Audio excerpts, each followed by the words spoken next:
Welcome to the Football Show, sponsored by Indigo Communications. We are live on PLZ Soccer's YouTube channel, and thank you to each and every one of you for joining us on a regular basis, Monday to Friday. Of course, don't forget PLZ Soccer 24/7, breaking football news across the app and the website as well, and it's absolutely free to watch, which in the current climate might not last that long, Ruffy, but we're hanging out to make sure that everybody, if they want to talk about football, they can come along and join not only this show but all the content that we've got on the site. Yeah, and it's brilliant. There's so many people out there for so many countries. You know, every day it's a new call in, and it's a new country that they're calling from. So we're obviously hitting the right spot. Yep, absolutely, and that is why we shelled out at least 1.4 million to get Ian and Keith Lasley in here today to come and talk football. Couldn't think of two better guests for it. We've got lots to talk about. Of course, we will read out some of your messages. Some people, I think, will just be sobbing at the moment, not wanting to talk football, but it's a painful discussion on European football this week for Scottish clubs, and it could get even more damaging by the time we discuss Hearts on tomorrow night's programme. But all our focus, first of all, has to be at Ibrox last night. It was Rangers 1, Liverpool 7. Ruffy, I did not see 7. I thought Liverpool would win about 3-1, but 7 was humiliating and embarrassing. Yeah, well, fortunately I got the score line right in the first half. I went for one each. So I was quite happy with that. No, I think if the second half, you've got to take... The first half was okay. The second half was obviously not, and it's hard to use the right word, because as you're a footballer, nobody wants to come off the park and lose 7 goals at home. And that's what happened, and I'm sure they'll analyse it. But for me, as we spoke about in the Celtic game the night before, it was all about quality in the end. It was all about quality. It was all about bringing the right people onto the park with a quality finish and score goals and win games, and that's what they had. Yeah, well, Ian, you were there. It looked as if it was going to be one of those special nights, especially when Rangers came out of the traps and finally got that goal to cheer for the fans. Well, they did. I was working at the game, and a terrific atmosphere, full house, and Champions League night, and they got off to a great start. Obviously, Scotty Arfield put them in the lead, so the whole place was bouncing. Again, lost for me, a cheap goal, a set piece at the front post, could have been avoided. And again, Scott had another chance to put them back into the lead, and unfortunately get blocked. And from then on in, and we got to half time, you think, okay, they've came out with a point to prove that at least they're in the game against a real quality side in Liverpool. They made a few changes, and you just had to look at the bench thinking, oh no, when are they coming on? And that's how it proved. Liverpool took the lead in the second half, and from then on in, I thought Rangers kind of lost their way a wee bit, lost focus, lost a bit of confidence. And when he made the 3 substitutions, and you see Mo Salah coming on ice cold, I think his first kick, he puts the ball in the net, and then from then on in, every time they intercepted, and they were intercepting in midfield and just feeding them the ball. Every time he got the ball, you thought it was going to end up in the net, and it ended up 7, which again was careless for me, for Rangers, because if they go 3-1 down, I think we agree on that. You go to 3-1 down, it should have been about damage limitation for me then. You get the ball. The first half, they played the ball long, and they got success for that. They got the ball away from the danger area, in their own danger area, up the other end of the park, and it caused the Liverpool defence, who have been a wee bit shaky, a few issues in the first half. But then second half, when they went behind, they started to try and find passes in midfield, and for me, they were getting caught too close to their own goal, and then it was a case of the quality and the pace and everything that they have to throw at you, Liverpool, when they got into that attacking third, as Ruffy said. And it's about the quality and the class of opposition you're playing. These guys don't miss. Yeah. And when Mo Salah gets a hat trick in 5 minutes, you have to go, wait a minute. Well, I did read last night, Laz, you know what it's like when Celtic and Rangers get beat. Sometimes there are moments when social media just moves into a whole different league, and somebody said Salah managed to score a hat-trick 4 seconds quicker than Elton John's Tiny Dancer. So I thought, I mean, it was getting ridiculous, the stats on it. The point here, everybody, you'll know, especially in the midfield, Ian, equally so in the front line, everybody's a great player if they've got time. You can lift your head.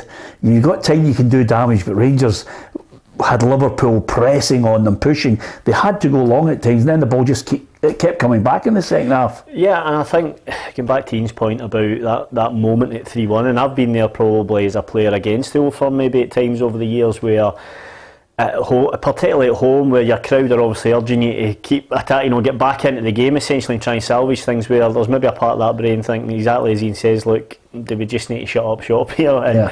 And it's hard to do. It's a hard place to be mentally, and you do get, it's that sticker twist, in terms of in the game. And with 50,000 fans at Ibrox, that urge to keep going forward and keep being expansive yourself then can then leave you open to, in 5-6 minutes to bang, bang, bang, all of a sudden, it's looking, pretty grim. So, that can happen, particularly against that level of opponent. And I think actually in both European games for both Celtic and Rangers, it seemed to be as the game went on, the Leipzig and Liverpool just grew stronger. Probably, I think, physically, mentally, technique, everything. It just seemed to grow so much into the game, and looked by the end of it, just kind of overrun Rangers in the end. Yeah, it's interesting to hear Giovanni Van Bronckhorst's comments on his team at the end of the match.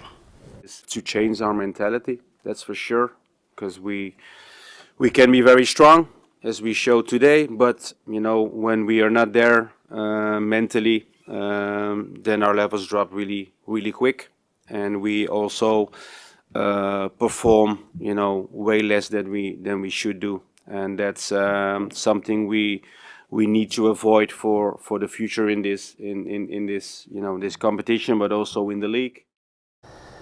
Yeah, this is going to be tricky for Rangers. We'll talk about the games that they've got coming up, but is he under pressure? I've spoken to a few Rangers fans, Ruffy, and there's suddenly that point of just being disgruntled. You can always tell when you get to a point with a manager where suddenly people start, there's a little bit of doubt starts to be cast, and what this world's like nowadays. It's quick fix, sacked, quick fix, sacked.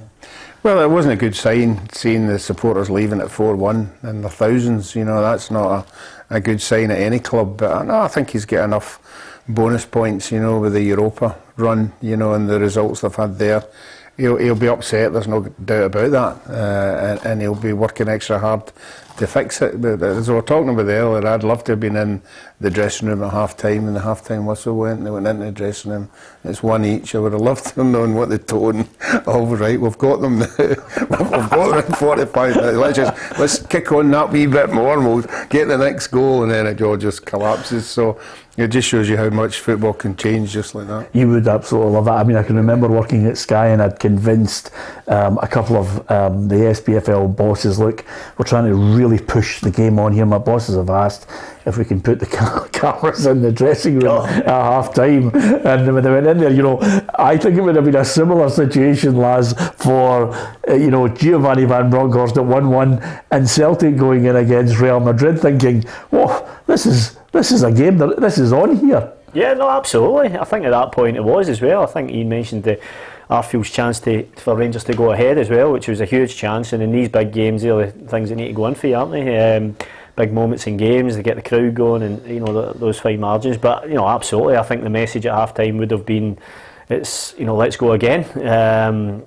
So that quickly can change as we did see in the second half. But again, that's a level opponent you're up against. They can change teams. You're talking about teams that are regularly there or thereabouts at the finals. Semi-finals and finals. So that is a level. So it can happen.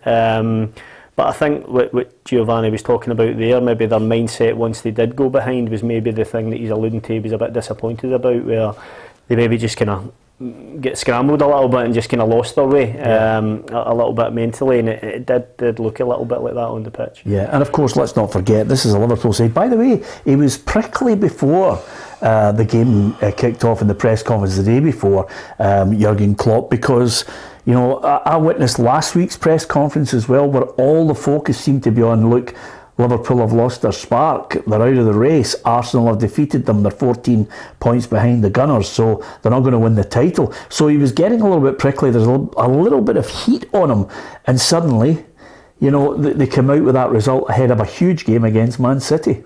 Yeah, well, Liverpool's dodgy couple of weeks or everybody else's good weeks. I mean, he will get prickly. I think last season they were going for the quadruple, trying to clean sweep, and again they don't turn into a bad team overnight. So again they came not with a point to prove last night. I think everybody probably thought that they would win at Ibrox, but they've won comfortably, and he's utilised his squad and got them back on track. So again, I don't think he would be under too much pressure. Jurgen Klopp, he's had a fantastic time at Liverpool, and he's just possibly going through a wee bit of a transition. Some players have maybe been there for a good number of years. Maybe it's time to freshen up, which I think he has done. Lost Manny, but again, seeing them on the show last night, they certainly don't look as though they're struggling to me. I was just about to say to you, I mean, Jurgen Klopp himself is wondering whether that's just the confidence boost they need ahead of Man City.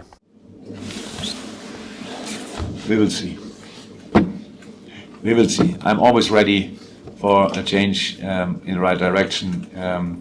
We'll see. Now, we don't have to make a big thing of it, but the best football team in the world right now is waiting on Sunday. So, we're coming to Anfield. Yes, an interesting one, playing Rangers, and then of course coming up against what many consider one of the top teams. Incidentally, that hat-trick, Ruffy, there's been a few who've scored hat-tricks and quick hat-tricks. Here's the top 5 hat-tricks, quickest ones. Mo Salah in there with 6 minutes and 12 seconds, and then Gomez for Lyon, 8 minutes, and Mike Newell, I actually remember this one, for Blackburn in 9 minutes. And that was against Rosenborg. Raheem Sterling, 11 minutes, and Cristiano Ronaldo, 11 minutes for Real Madrid, and that was against Malmo. Geez, Laz, I wouldn't mind a hat-trick in 89 minutes. Who cares about records? I thought you were going to ask me about my fastest hat-trick. Have you ever scored a hat-trick? No, never. Not even in training. Two, I think. Yeah. Yes, in one occasion, many moons ago. But no, but listen, to score a hat-trick is just an achievement itself, but in those sort of times, particularly in some of those games, a high-profile game, particularly last night, that's on that stage, I think is that's a different level really. Yeah, and they were able to bring on Robertson as well. Who in particular, out with Salah, was there someone in that Liverpool side? I mean, I've been looking at Nunes. I thought Nunes was going to be a great player for them. He's just struggled to catch himself, but he finished that with some aplomb last night, didn't he? He's obviously a quality player. I mean, was it 80 million quid or something they cost? And again, if he's got a settling in period by all accounts at Liverpool, so again, he finished that very, very well last night, passed it into the net. But again, when you look at Mo Salah coming on, if you've got a yardstick to go by, he's playing alongside somebody who was cool, calm, when he had possession of the ball. And I think that's the big difference we were talking about earlier on, about the difference in quality when it's finishing. I've always said that if you're not composed, you have to have that composure when that chance appears, that you just do the same as you did in training. He stood on the ball at one point. And you can see them. Yeah, but the last one, I think he just stood in the ball, threw everybody and put it in the near post. And I mean, if you think back to Anfield, Alan McGregor had maybe 3-4 fantastic stops to keep the scoreline the way it was. So last night, you can't do that all the time, Ruffy, can you? So I mean, at the end of the day, he couldn't keep them out last night. Yeah. And again, every time it looked as though every time Mo Salah was going to pass the ball into the net, and that's all he did. Didn't blast it, didn't do anything other than what he would normally do week in, week out, day in, day out at training. He passed the ball into the net when he got those opportunities, and again, that's the difference between snatching at things and not getting the ball in, and just having that composure at a full house. Just passes it the same as he does every I think he threw in a toe poke as well, Ruffy. I was going to say to you, just picking up on Ian's point there, would you be disappointed with Alan McGregor last night? Would you be disappointed with some of the players that you thought were going to step up to the plate? I mean, I think losing Goldson was a blow for them as well, but was there a disappointment elsewhere in that part for you? No, I don't think so. I think Alan maybe won the one that was low down, but he hit it very early. He got his hand to it, but couldn't stop it. The one that Ian's talking about, I thought that was a fantastic insight. Hitting the ball early into that corner where everybody else thought it was going in the other one, and it was his first touch for me. Not just putting the ball in the back of the net, it was that first touch to get the ball under control to then have the finish. And I thought he was absolutely superb. But no, I don't think Alan would have anything to look back at in any of the goals. Yeah, well, there's injury worries for Rangers off the back of that nightmare at Ibrox last night, because Connor Golson could be out for months, and that's a blow. Ryan Jack, maybe not months, but there's certainly a doubt over him as well, and it could be a situation where Leon King is the only recognised central defender, such as the other injury worries for Rangers. And I just wonder, as I look at the whole campaign now, there might be people looking and saying to themselves, well, is there anything to salvage at all in Europe and having a go when you've got Napoli and you've got Ajax? And I look at their next 9 games, Ruffy: Motherwell away, Dundee at home in the League Cup, they've got Livingston at home in the league, Napoli away in the Champions League, Aberdeen at home, then Ajax at home, and then it's St Johnstone away, Hearts at home, and St Mirren away, just to finish it all off before the World Cup break. There were obviously a lot of hard games, but I think the home games, I think Rangers have taken in their stride. There's nobody really tested them at all at our level. But certainly the away games, without these 2 players will be crucial. But the fortunate side for them is Celtic have got McGregor out and Jota's out as well, so it might be just not a level playing field, but other teams might think, well, this is the time to get them. Yeah. As we were talking about with Liverpool the other night, but you've still got to go there and you've still got to take them on and beat them. So no, I think both of them look not really vulnerable, but a wee bit vulnerable. They're not hitting the heights they were hitting early on and beating teams 5, 6 and 7. Peg says if Motherwell will get a result against Rangers, Gio will be gone. No, I don't think so. No? I wouldn't fall into that category. Yeah. The only reason I'm saying that to you, Ruff, is because you're the type of guy that would give managers extended contracts even if they've lost 6 in a row. You know what I mean? he's the guy when Strachan was the Scotland manager. If he loses 3-0 at the weekend, he's got to go. And then the next show, lads, well, I think he deserves more time. Don't want him to go. And then, of course, Graham Alexander, give him more time. 2 days later, see you later. No, but you set me up because you know that these guys are gone before I come in here. Anyway, listen, you don't want to see a manager get the sack. I think he's a thoroughly decent man. I do think he's got a bit of mileage from what he's achieved to get Rangers to a Europa League. And as Ian and I were discussing earlier, Laz, that this whole situation needs to be put in the context of, listen, they're 2 points off the top of the table. Did anyone really expect, before this group started, on this show I said, I don't expect Rangers to get a point. I can't see them getting a point anywhere before they kicked off against anyone. And I don't think there should be any great disappointment. Rangers fans just want graft, give it your best, and let's see where we go with it. But I couldn't see a point anywhere, such as the calibre of the opposition they were playing. Yeah, I think you're right. I think if you look across all the groups, I think, well, for me, in my opinion, it's one of the toughest on paper, it looks. And I think when you see what Napoli are doing, I think did the same to Liverpool, did the same way to Ajax and won the way they won. I think they look as if they're going to go very deep into the competition as a whole. And defeated Ajax 4-2 last night. Yeah, exactly. Liverpool themselves, I'm sure will go on and be there and thereabouts at semi-finals, finals. So you look at the group, in particular, Rangers are in. I think it's a particularly tough group, even across all the groups. So I think they are operating at a different level. I think the club is obviously back at this level for the first time in a long time, and I think all of that's got to be taken into account when you're talking about the manager and and things like that. I think you're exactly right, and even going back to Jurgen Klopp, I mean, the fact that people can even be questioning that, given what he's transformed that football club, since he came to the club. I mean.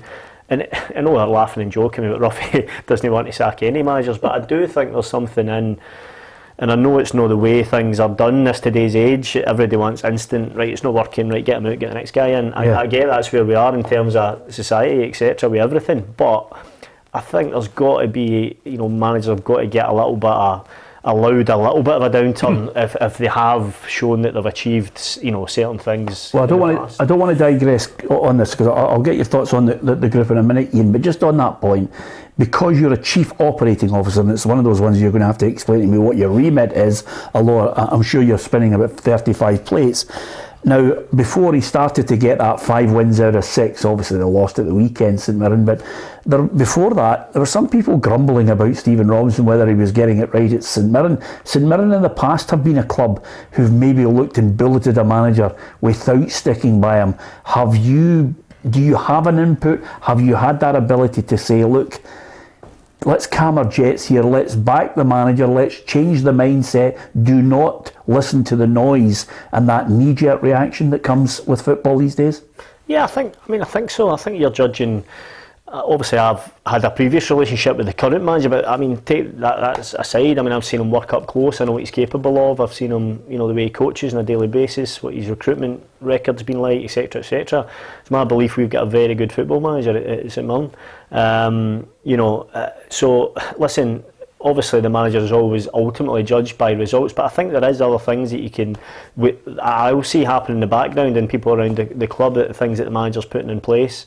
Across the full football club that I think are going to stand, as in good stead moving forward. So yeah, well, ultimately it will. The results is the thing that brings the biggest amount of pressure. I think there's a lot of aspects that football managers can be judged on, what influence they bring to the club as a whole. And all I can say is at the moment Stephen's having a fantastic influence on the first team and the results at the moment, but across the board and trying to implement a style of play, a pathway for our young players coming through into the first team, and really kind of setting a standard on and off the park that he believes that the club needs moving forward, and we as a club fully back him on that. Yeah, we need to get a wee insight. We will do just a wee bit later on in the programme about yourself and the role and your hopes and ambitions at St Mirren. Here's the group, Ian. It doesn't look great. What should Rangers be doing now, looking towards those two remaining games, Napoli away and Ajax at home? Well, I think they have to do the best they possibly can. I mean, looking at it realistically, Napoli were probably the team, when you looked at the group announced to begin with, you probably thought, well, we may get something from Napoli. They've proved to be probably the outstanding team in the group. They're scoring goals for fun. I mean, Rangers actually had quite a good game against Napoli at home until James Sands got sent off, and they were holding their own. So again, looking at the two games, would anybody give them a chance of getting any points? No. So you can't really lose. Go give it your best. Work towards trying to get some points on the board. Ajax at home, another home tie with a fantastic crowd behind them. Who knows? They did it last year against Borussia Dortmund and a couple of other teams, so they might have a night where the first half last night they were competing at that level against a top quality side. Ajax have struggled the last couple of games, so I mean, if they come to Ibrox and take their eye off the ball, who knows? They could possibly get.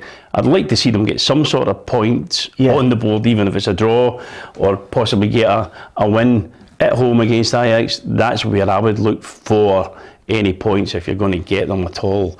Napoli away from home, you wouldn't expect the form that they're in and the way they're handling everybody else. You certainly wouldn't be looking to get anything there. Ian, I have to tell you, by the way, and a few of my mates who are big Rangers fans reckon, with the injuries from last night as well, they're talking about Conor Golson's it's behind the couch watching it with your fingers over your eyes at Napoli, the way they're playing. Well, that's it. I mean, tell me you've got a couch, Ian. No, I've got a couch, but I'll be watching that one in the pub. Hopefully, at the Ajax one, I'll be able to see that live. But again, I mean, you're getting into Europe. I mean, it's a fantastic experience for these players. I mean, I was lucky enough to play in Europe with 2 or 3 different clubs that I played with. In that experience, you're never going to win every game. The majority of time playing with a Scottish team, when I was playing, when you lined up, you weren't supposed to win. You had to have that belief in yourself and that belief as a team that the bigger they are, the harder they fall. You can say all these things, but the proof is when you go on the pitch. If you work as a team and you're underdogs and you ain't supposed to win, you know what? You can't lose. Yeah. So again, they're giving it their best shot. I do think the injuries last night, Conor Golson's been a rock for Rangers over the last number of years. He's had his critics last season, signed his new contract. I thought it looked much better the first half last night with the boy Davis coming in on the left-hand side. It gives a better balance to the back four, and it allows James Tavernier and Borna Baric to go forward a wee bit with Lundstrom was sitting in front. I thought they did look in better shape first half, but then when you see Conor going off, you know it's going to be serious because he doesn't go off and he doesn't get injured, but by all accounts I think he looked as though he'd maybe pulled a thigh muscle or something. So if it's a muscle tear, then there's nothing he can do about it. He's going to be out for a few weeks, that's for sure. If Ajax don't pick up any more points, the Rangers not just have to beat them the same as they have to beat them over there? They have to beat them 4-0, Ruffy. Then they have to equal. Well, Score over there. 4 Was it nothing. 4? Was it? Yeah. I thought it was 3. Yeah. Okay then. Oh, well, let's forget, but let's move on. I think It's not going to happen. Ruffy, I'm just trying to get I a wee think bit what of happened is hope. you had drunk the last wine and fell down the back of the couch. Let's be realistic about it. Listen, you'll get an opinion. It's as simple as that. We'll give you it on the show. Thanks to so many of you who are offering your own opinion on this one. Lots of people, obviously, Rangers fans, hurting from the performance. Listen, I always like to just to remind you guys, remember, Ruffy found a black bag with the best strips you could ever think of that he played against and put them to auction, which is why he's got about 1.8 million in an account somewhere. But the ball used in the 1986 England-Argentina World Cup quarter-final, it's about to come under the hammer. It's going to be sold by a gentleman, Ali bin Nasser, who's the Tunisian referee. How the referee get the ball, I will never know. I mean, honestly, I'm going to say something. Not only that, but surely Maradona scored a hat-trick, he'd even away with it. I know, but surely FIFA told England, wait a minute, calm down, how did the ref get the ball? Allegedly. But he's got the ball. Probably a replica. I was going to say to you, he's got the ball, and wait for this, Ruffy. Maradona's not signed it, has he? No, I was going to say something. He's got the ball, and it's going out to auction. 2.5 to 3 million. No. 2.5 to 3 million. I mean, that's fantastic, isn't it? So, was it not one of the England players sold his top last year? Hodge. Steve Hodge. And Hodge. it yeah, went- so went Maradona's went for an astronomical amount. But So he swapped jerseys, did he? Swap jerseys. Steve Hodge had that jersey in, I don't know if he had it in a vault somewhere, but everybody knew he had it, and as soon as everybody knows you have it, boom, it's into a vault. But 2.5 to 3 million for the ball, which brings us nicely to our quiz question, which we'll give you the answer at the end of the programme. Who scored England's goal in that 2-1 win for Argentina in the 86 World Cup? I mean, everybody looks at Maradona's double. The second one, for me, is the greatest World Cup goal I've ever seen. Unless you guys can... Archie, well, I love your patriotism, but no. Do you know another thing which is amazing about that goal, which Gary Lineker mentioned when he was talking about Maradona? When they scored the goal, they were playing on a pitch which was put together poorly, and it was like one of those pitches, when they put grass down, Keith, and it gives way under your feet.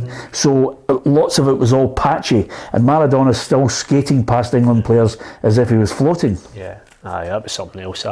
He's still the best ever for me. I know Pele, and obviously you've got your Messi and Ronaldo now, but for me, that was just as, I was maybe 7, try to think back, 7-year-old when that World Cup and the Panini stickers and all that. So he was just, he's like something you'd never seen before, You've actually played in a game where somebody scored a similar goal. Have I? Yeah. I'm almost certain you played in it. That's caught you out, hasn't it, lads? Ever think about that? A similar goal. James McFadden? Yes, in the season against Livingston. That was the game I scored 2 goals. Is that right? Nobody remembers that. That's like... Is the pitch moving? Must have been for my goals anyway. Well, there you are. We'll give you the answer at the end of the programme, but there's your quid, 2.5. You're raging, aren't you? Honestly, look at you. I'm getting him to look for that Maradona jersey. Listen, we're going to talk VAR in a moment, but Ian, Fiorentina against Hearts. Last week, it was one of those ones where I'm thinking, God, they're just not at it, Hearts. They were just exposed again by Fiorentina. Look good, and at home they're going to be tasty. Even although they lost heavily to Lazio at the weekend, we're talking about levels here. Can you see Hearts getting anything? Possibly not, no. I mean, I watched the game at Tynecastle and I thought certainly the forward players for Fiorentina were head and shoulders, and again taking clinical when they took their opportunities. I think the Hearts will be up against it going away to Fiorentina. I can't see them really. I'd love to see my old club get a result, but again, they'll be heavy underdogs, and unfortunately I can't really see them getting it in the way for them. No, Robbie Nielsen obviously quoting, optimism, I think, is the only way I can sum it up. A great opportunity for us. We've had some great results over the years. This would be a massive one if we can do it. We would like not to concede after 4 minutes like last week. We want to stay in the game and create some chances, put a bit of pressure on Fiorentina. To come to a place like this and get something would be outstanding for us. I know the fans are coming in numbers and it would be a great night for them. We know it will be tough, but we're confident we can take something. I think a lot of Hearts fans are going there to enjoy what is an absolutely unbelievable city. It's beautiful, Ruffy. Yeah, I'm sure they'll have a great time, as most of the supporters do when they go away following their club in Europe, and it's always good memories, and it's even better if they were to get something. But I'm like Ian, I think again we're talking about quality, and they've certainly got quality in the right places, and that's probably where they'll get the most damage done. Again, it might be a Craig Gordon night, you never know. Craig's done it before, pulled off save after save, so it would have to be that kind of night for me, that everything goes his way. So I think we all hope that they get something. For me, it's the same as Rangers and Celtic. It's a learning curve. They haven't been in Europe. They haven't tested themselves against that style of football or that quality of player. So maybe it'll be next year. They'll get the benefit of it as well. Yeah, okay. And of course, spare a thought for the Cypriot side, Ruffy. Omonia Nicosia there at Old Trafford. Neil Lennon will be dancing up and down that track side, but I think... Yeah. I don't think, I might be wrong with United, you never know, but I don't think he's going to have the first goal in this one.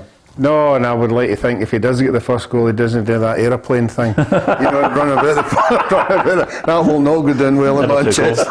Never took off. No, exactly. VAR, I'm going to get your thoughts on it, guys, because today, Ruffy, I was invited out to the VAR studios, which again I can't believe they've put out where they are. But nevertheless, I was out there looking at the setup. It is very impressive indeed. Crawford Allen, the head of referee operations, was there basically to show us the system, to explain exactly what VAR will be used on, and from there. People are going to have to embrace it, and give it just that kind of a bit of slack, Ruffy. I think is the key to this, to let it bed in, and maybe an extra 10 or 15 seconds to let the referees get the technology to help them. Well, I think everybody's got to realise the lessons that when it brought into England, the most of the problems they had were teething. We're going to get it as well, so we have to be tolerant. We'll hope that it's not as many mistakes as we think is going to happen, and it's going to be really well analysed, and I think they've been working on it for a long, long time. Even the referees have been doing it as well, but there is going to be hiccups. There's always hiccups. We just hope it's not the big ones, the big decisions, because that's the one that's going to make it more aware. Yeah, Hibs against St Johnstone, 21st of October. Are you looking forward to VAR coming to Scotland? We caught up with the head of referee operations, Crawford Allen, to get his thoughts on the implementation of the technology. Crawford, first and foremost, we've all witnessed VAR. What's your biggest enemy as far as it coming in the short term? Enemy, I'm not sure. Enemy doesn't really jump out at me as a word that I'm looking positively at VAR in terms of the opportunities that it gives us. Things that are keeping me awake at night, in terms of we've tested the technology, we've done 20 odd matches, we've done that, but when you're involving technology in anything, so we've got backups and we've got systems in place, so that's, technology is a friend, but if it doesn't work, it becomes the enemy.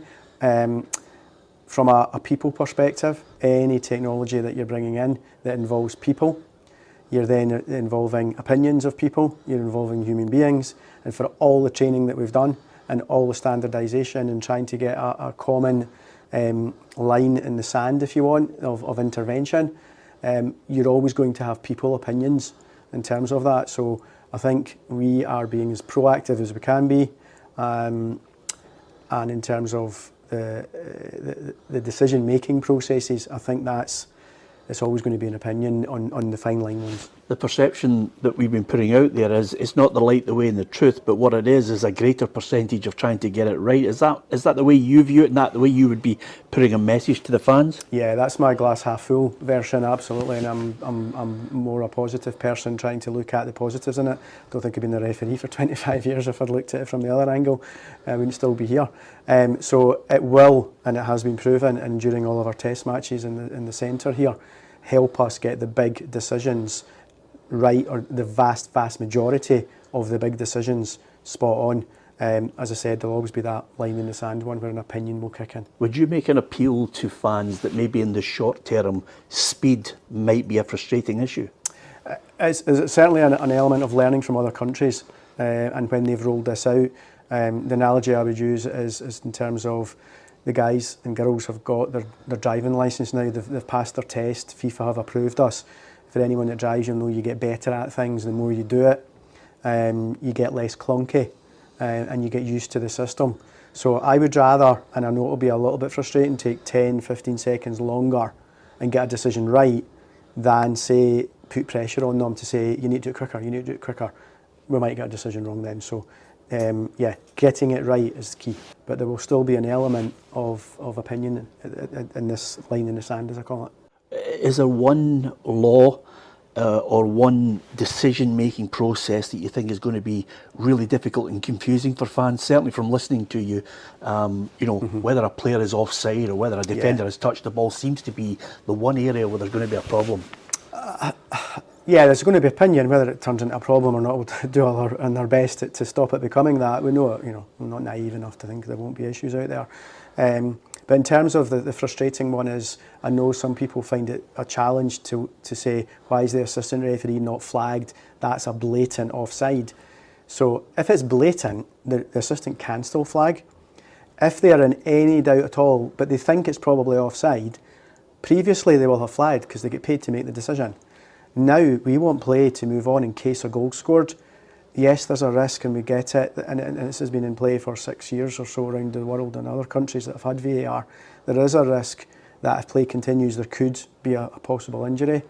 The chances of that happening versus a cracking goal being scored and the assistant given the wrong decision and killing football in terms of that moment, history is showing that, bear with us, the flag will be held. They will allow it to go. They'll then wait for either an attacking move or a goal or a penalty if it's attacking, and they'll then go back and flag for offside at that point. Obviously, if the defence clears the ball, then fine, we crack on. So bear with us on that one. Okay, if you want to watch the longer interview and find out more about VAR, and there are 4 main points that they're obviously going to be making decisions on, but are you a fan, Keith? Do you think, I can see the problem initially with speed. Fans want decisions quickly. Yeah, I think that's it. Speed. I think communication, knowing the fans on the ground, knowing what's going on, what the stoppage is for, and and that being probably a consistent message across all the grounds. It's I think that's going to be key, how the clubs communicate what's kind of taking place on the on the pitch. Sorry. But in general, yeah, I'm a fan. I think we're moving in the right direction. I think there is going to be, probably will be, some teething issues with as we move on. But I think we're right to make a start in that journey, and hopefully we can, if there are any teething issues, we get over them and get through them as quickly as we can. Because I think even from the English setup, as Ruffy was saying, I think that has progressed. Even I was actually been at a couple of games when it was first implemented, and the stoppages did seem longer, and the atmosphere in the stadium would maybe die down a little bit, and I think you were losing something from the match. But I think that has you've noticed even in English football, I think in European football, that has started to be tightened up a little bit in general terms. I know there's been maybe one or two. You're always going to get one or two incidents and maybe take a little bit longer to look at. But in general, yeah, I'm supportive of it, and hopefully it's something, this is a start, and we can really help to drive it and move it forward, if you like, tweak it till we get it working, so it's as less invasive as possible. Yeah, I mean, the good thing is, Ian, this is not some kind of inferior product we've got here. This is money well spent. It's up there with the best that FIFA have offered right around the world. The technology in that room there was second to none. So they've spent the money, the clubs have backed them. So they've got all the technology that England has, the rest of the UEFA countries. So they're really at the forefront of the technology. The one element of it that I think will annoy people, apart from obviously the clarity and the decision, consistency, I'm sure because it's Scotland and we have that, what I call nutcase mentality, we'll still be questioning the subjectivity of the guys who are actually in the VR room, whether they're Rangers or Celtic VAR men. But the one element of it that I think may be problematic is there's one issue where if someone plays the ball and there's a guy in an offside position, if a defender tries to make a play for it and somehow fails to control it properly and it breaks to the guy who's in an offside position, there's a bit of determination going on there, which I think allows a player, a striker, the benefit of the doubt, and he can go in and score. It might sound difficult explaining it now, but when you watch the videos of it, I looked at it and I thought, oof, I can see a few problems with one or two decisions that they're now allowing to play out. I think you're always going to get some sort of issues with VAR. We're used to it now with using it in England and obviously the European matches and stuff. We've seen it at work. Consistency is a massive thing for me, and the knowledge that people actually know what they're looking for, because some of the decisions I've looked at and I went, is that a new rule? Yeah. I must you keep up to speed, because, and again, the fine lines with some of the offside decisions, his left ear or his nose or his elbow, and you go, is that really fair to judge somebody being offside if you're looking at it with a naked eye and he's got his elbow in front of someone? In days gone by, I think if you were kind of level, you were deemed to be onside. Now, some of the goals I've seen that have been chalked off, I don't think you'd be too happy with it. It's fine lines. It'll be a discussion matter, I'm quite sure, in every pub on every Saturday or Sunday after each game. As you quite rightly say, where the VAR office is. I would keep that under wraps if I was you, just to keep the guys safe. Yeah. But again, I think it's a good thing. Modern technology is with us, whether we like it or we don't. And again, it's a great system being put in place. Utilise it at its best, and then it can only be of benefit, I think. Yeah, well, they're going to implement that and Hawkeye as part of the technology involved. There's only 4 elements. Is it a straight red card? If there is a penalty incident, when a goal is scored, and if there is a case of mistaken identity, Ruffy. Yeah, well, they're the big ones, as long as we don't go into the smaller ones, Yeah, you're not into that, are you? No, then we'll be there all day. But I don't mind and Keith touched on it there. I don't mind the delay. I mean, if you look at people who watch cricket or rugby or tennis, there is a delay, and once you get used to it, there is going to be some kind of delay. As long as the correct result is at the end of it, then I think you'll put up with it, as long as it's not a long delay. But I think the more they do it, the better they'll get at it. And if it is the right decision, that's what we want. We don't want to see teams, losing games or winning games on the back of a stupid decision. Well, listen, you can give us your point of view on that. Don't forget to hit the subscribe button on our YouTube channel. And if you download the app, you get all the breaking news. Talking of breaking news, I know by the time we get to tomorrow's programme, we'll be digesting the Hearts result against Fiorentina. It's an early kick-off. Gordon, Kingsley, Haring, Grant, Atkinson, Devlin, Halliday, Forrest, Mackay, Cochrane, and Humphreys is the starting 11 for Hearts for that game against Fiorentina. I think you really have to be in control in a marriage to be able to watch Champions League, then Europa League, then you go into the Friday night game, and then you hit the Saturday. I mean, there are some people who are in control. Thankfully, I'm not one of them. But when I look at it, Keith, at the weekend, Time's the kick-off? I think it's 5:45. Yeah. Emmerdale. yeah, Rafi. I know you'll watch Emmerdale. Listen, it's great that we have Ian in on a regular basis, but Keith, I'm delighted. I've been trying to get you for weeks, but you've been so blinking busy. It's a job that. What is the job? Here's the best thing, because when I read the by the way, Keith Lasley's left Motherwell, he's going to join St Mirren as a chief operating officer, and I went, what? Is he opening the door to let the players in? What's happening? I know. But I'm thinking to myself, you get so much football and knowledge and experience. This is a loss.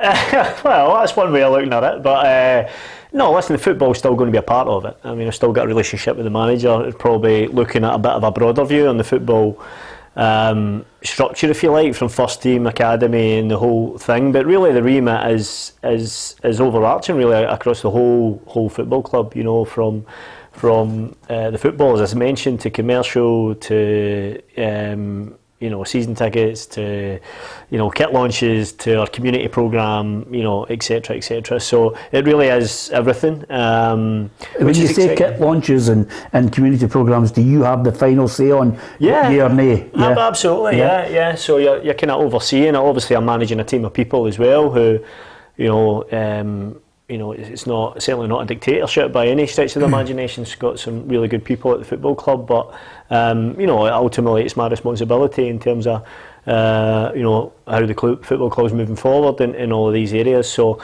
yeah, it's a broad role. It's something, you know, I come in the summer straight after the season, and I've kind of not stopped since really. It's on a daily basis. You kind of full bung, if you like, every day, and I'm not having the tie, by the way. I don't like eating the tie. No, I don't like that. It just doesn't look right. You know, I see the only time I haven't eaten the tie is the PFA night. We've had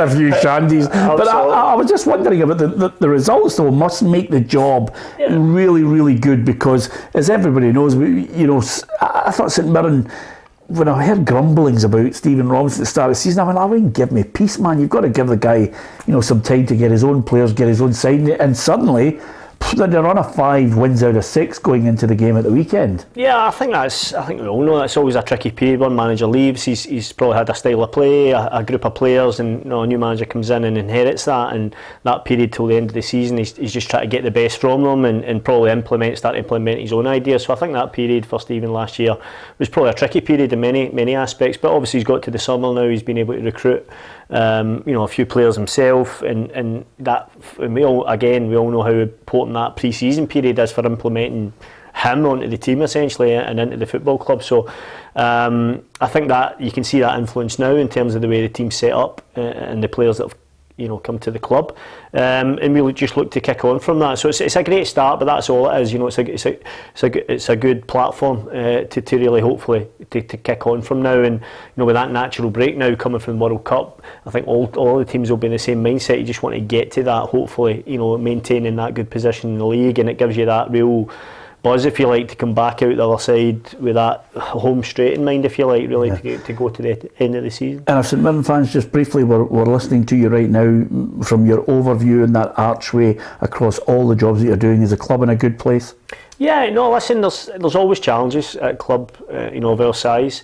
Obviously, you know, financially and the resources that we have, you're always trying to punch above your weight, but, you know, that's exactly what the plan is to do. I think we've got, as I said, got some good people in key positions, and it's my job to try and come in and take that forward. So, you know, that's the plan. I've got ambitions personally in terms of where I want to go and where I want to try and help the club push forward, and you know, that's certainly the plan. Yeah, is it difficult to shake off the Motherwell legend part? You're in the Hall of Fame as well.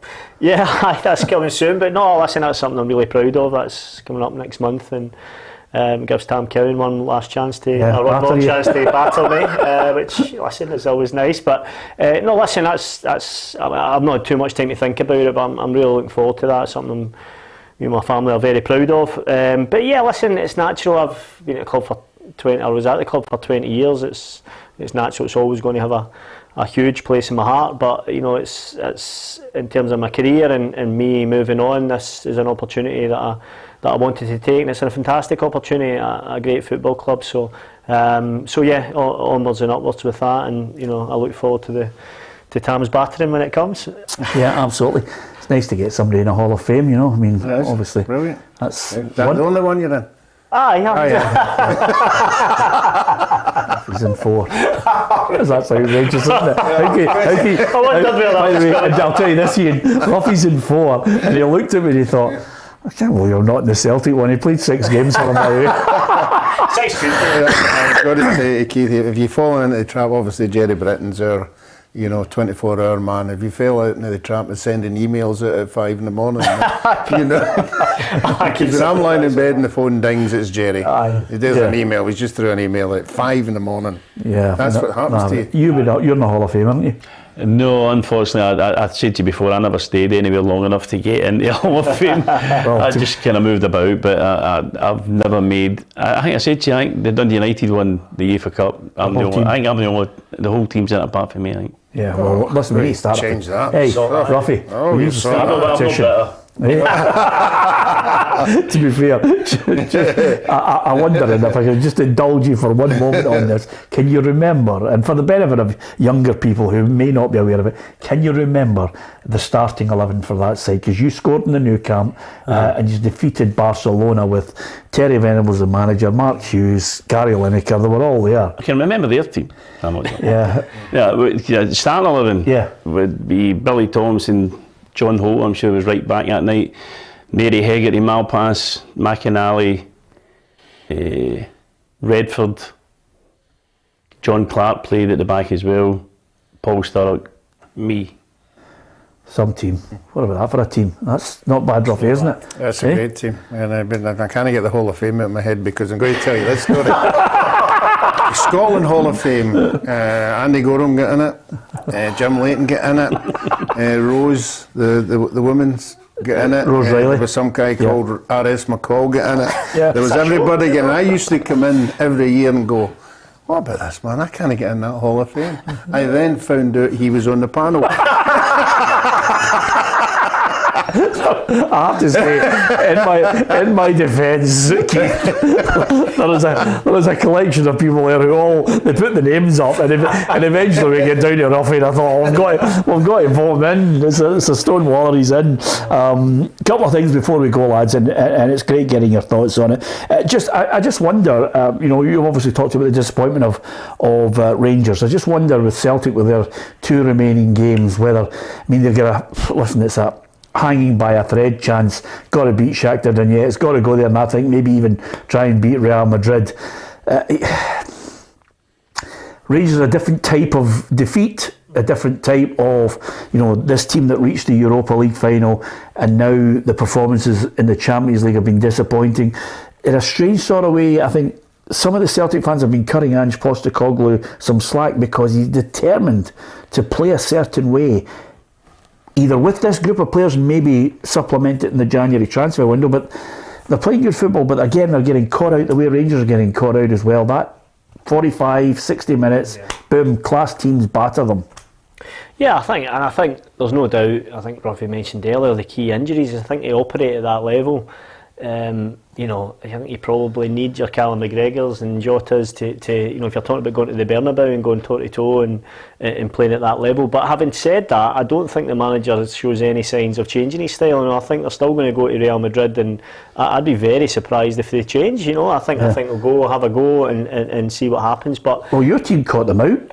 Yeah, and listen, we were good value. We had to play at the very top of our game that day to get close. But again, it shows that you can find a way to beat teams that are far ahead of you in terms of resources, etc., and squad depth, etc. So it can be done, and that's what Celtic are trying to find. When they step up that level to play against the Real Madrids and Leipzigs of this world. Yeah, Rafi, this is the one thing that you know him better. You'll know him as well.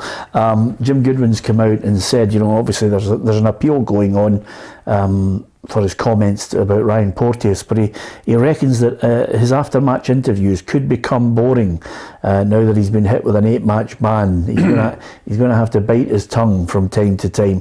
I think we'll have a lesser Jim Goodwin if that happens now. Well, and nobody likes to see anybody getting that length of ban, you know, but I mean, it must be difficult for any manager to be thrown into that situation after you think something's went against your team and you've lost the game. So maybe there just has to be a wee sort of a breathing space before they get interviewed, but that's not what the television want, and that's not what we want. Yeah. We want them thrown in there as quick as possible, Yeah. and they come up with something to give us something to talk about. But no, it's a hard shift. I wouldn't recommend that everybody can go into that kind of scenario and behave themselves. So Strange days, but I mean, I can remember as well, Ian. Even Jim McLean. Well, I remember. I didn't want to actually touch on it, but I mean, he'd a good half hour to think about what he was going to say. Yeah, but even the time when he told the kid, don't ask me that question, and he asked the question, and I told you not to answer, and you could see him on film. Again, it's a passionate game, and I mean, managers will be the same as us. I think nowadays, Keith will probably know better than myself. I do think they get a lot of media training and how to handle certain situations, and when they're dealing with the press. There was none of that when we were about, and you would get a manager come straight out of the dressing room, likes of Jim or Tommy McLean, who were hot-tempered and maybe just gave the players a bit of a piece of their mind, and they would come straight to a press conference and just probably say too much. Yeah. If Jim's obviously came and got a lengthy ban for his comments about the boy, but again, does he learn from that experience and say, well, I'm not going to commit to too much when you ask me a question? I saw Jurgen Klopp doing the same thing with somebody the other day, kind of shut the boy down in 2 seconds when they asked him a question he didn't like. But you can tell that these managers nowadays, I think, have had a wee bit more of coaching and how to handle certain situations. So yeah. It won't be too long before the players will be getting regular interviews. I know they do it in the Championship in England, and there's occasionally with BT Sport, I've seen the Premiership, they're on, boom, as soon as the game's finished, they're on there with a microphone. That's coming. It's coming to our game as well, Ruffy. yeah, I think we've got to look at every avenue. You know, it's an entertainment business, you know, and fans want to hear what their players are saying and what their thoughts are. Yeah, can you imagine them saying, imagine going on for, I'd love to have had a reporter on Argentina just after you've lost against Peru. Ruffy, what happened with Kubias? I'll never forget that day when we left. But that was the other thing. In modern day now, you know, you're getting beat 7-1 and players are going over clapping the fans. I mean, imagine we'd done that in Peru. They get lunched.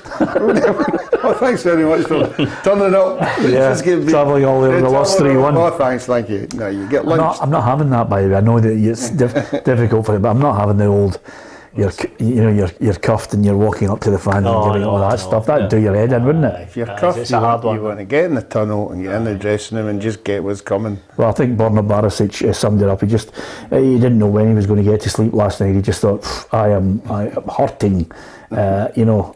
Well, the best way to show that is when you go back out on Saturday. Sunday you play against Motherwell on Sunday, and then it's a chance for them to get straight back into domestic football and prove how much they're hurting, because they need to give their supporters who turned up in massive numbers last night again, they need to give them something to be happy about. Yeah. And domestic football is the way forward. Absolutely. Okay, whether you're watching Emmerdale or Fiorentina against Hearts, fingers crossed Hearts put in a good show, and we'll talk about it tomorrow on the programme. Of course, England's goal, Ruffy, fairly easy for you. Do you remember who scored it? Not for me, no. Match of the day. Wasn't it Lineker, Hodge, was it? Yeah, Lineker. Was it Lineker? Yeah, Lineker scored the goal. Scored them all, didn't he? Yeah, he was absolutely in blistering form in 1986, and they were even questioning him as a striker, but he was banging for him, scored the goal, but then Maradona took over and scored that wonder goal. And as you can tell, some people in football are happy that other people are doing well and they're making money. You know, I hope Keith goes on to make an absolute wad of cash as a chief operating officer. Potentially, I think he'll become a manager shortly, but nevertheless, some people are happy. They want people to do well in football, but Ruffy is raging that the ref is going to sell the ball from 1986 for 2.5, 3 million. I should have swapped jersey with Maradona in that time at Hampden when he was only 18. Ruffy, it would have been worth an absolute fortune, wouldn't it? It's incredible. But to be fair, tell Keith, you did have Zico's jersey, and you can't find it. No. It's gone. The search for the Zico jersey goes on. Can you imagine having Zico's jersey? You can't find it. You'd do your head in, wouldn't it, Keith? Absolutely. Who's the best strip you've got? Oh, who's the best strip? That wasn't a big one. I swapped a couple of good European ones. Yeah? Panathinaikos, Yep. Levante, them across the day. That's probably about it, you know. Is that it? Aye. Yeah. What's your most valued top? Our kit man at Motherwell used to lynch us if we swapped. Yeah, I know he's a hard. I know I can say he's a hard man. He's got one of the best collections I've ever seen. What's your most prized possession then? I think still my debut shirt. Yeah, still got that. Still got that framed. Yeah. Jet black hair. Yeah, picture of Still got the pic. shaven. Yeah, still tried to swap it in Panini stickers with him. That's still, yeah, I'd say that's still. Favourite? Well, we weren't allowed to keep our strips. Right. If you swapped your jersey, Surely the cup final you've got that shirt. I think I told you that story. I lost 3 Scottish Cup. Well, lost 2 Scottish Cup finals with Dundee United, won one with Murrow, and then I swapped my strip with Davy Bowman when we beat Dundee United. So I ended up with 3 losers strips. But I managed to get him to swap it back with me. I gave it to the youth development thing. It was a 25-year anniversary for us winning the Scottish Cup. Yeah. And we went to a dinner, and I phoned him up. I said, "Look, they're having a raffle. Do you mind to give that back?" And he gave us the top back. That was good of Bo, the wasn't Motherwell one. And Ian Skelly, I'm sure, bought it for the youth development. So again, I've never really had it in my possession. Yeah. But I've got a couple of winners' medals, which I'm quite happy to have. Scotland. You can't take away the memories. Absolutely. It's a Stonewall certainty. Listen, great. Still don't get the bonus, but Yes, absolutely. Don't turn into Ruffy, for God's sake, will you? Good to chat to Ian as ever on the show, and brilliant to get you in, Keith. I really do hope that you have great success in that job, and I still think you'll be back in football in some capacity, whether it's at Motherwell or elsewhere. We will certainly be giving you our 100% support. Thanks to Ruffy. Hit the subscribe button on the channel. Thanks to the thousands and thousands of people who have been commenting and downloading on the podcast, and there are downloads of people watching on the phone as well. There's lots more to come. It's 24/7 on PLZ Soccer, and it's absolutely free to watch this programme. Hopefully you'll tell your friends. From all of us here, thanks for watching.